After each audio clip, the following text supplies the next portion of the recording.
this story, you may remember it during World Book Day.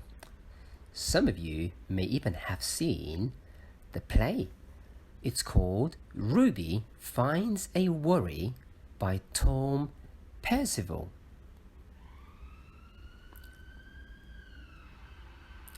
Ruby loved being Ruby.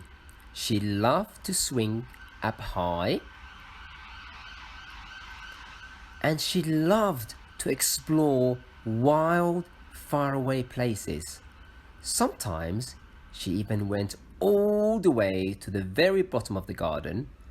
Ruby was perfectly happy until one day she discovered a worry. It wasn't a very big worry.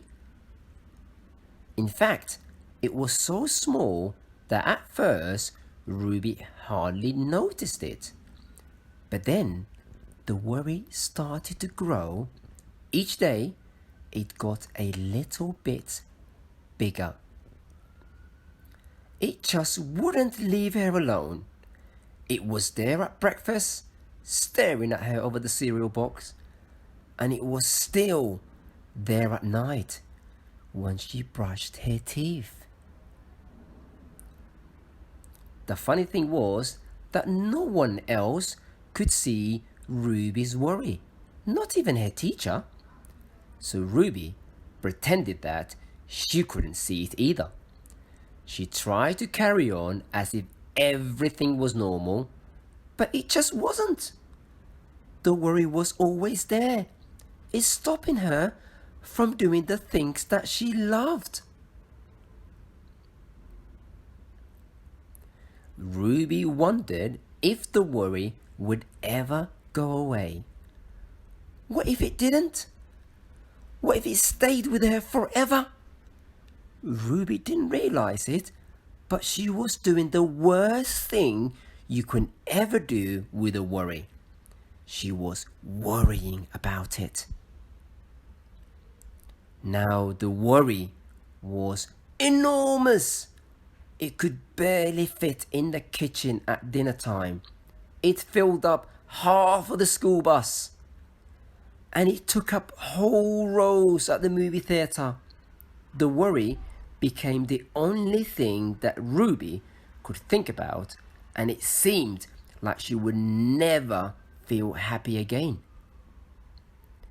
Then, one day, something unexpected happened. Ruby noticed a boy sitting alone at the park. He looked how she felt, sad. And then she noticed something else, something hovering next to him. Could it be a worry? It was.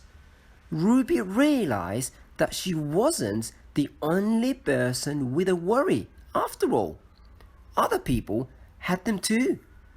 She asked the boy what was on his mind, and as he told her, the strangest thing happened. His worry began to shrink. Then Ruby did the best thing you could ever do if you had a worry. She talked about it.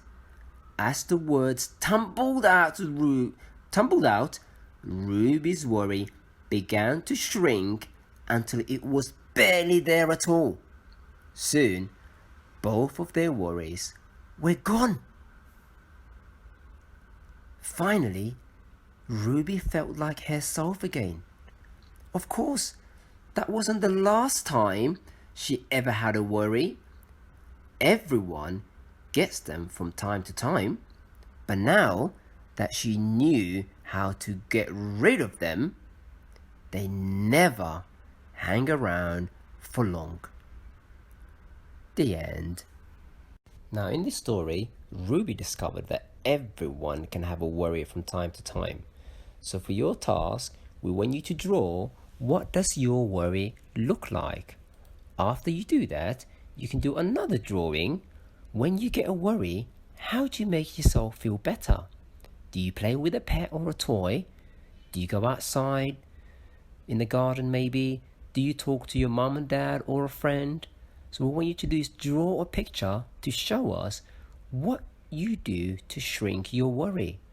Now, the worries could be that you might be worried about not going to school or coming back to school, or maybe that you haven't seen your friend or your loved ones. So remember to always talk about your worry so that it all goes away.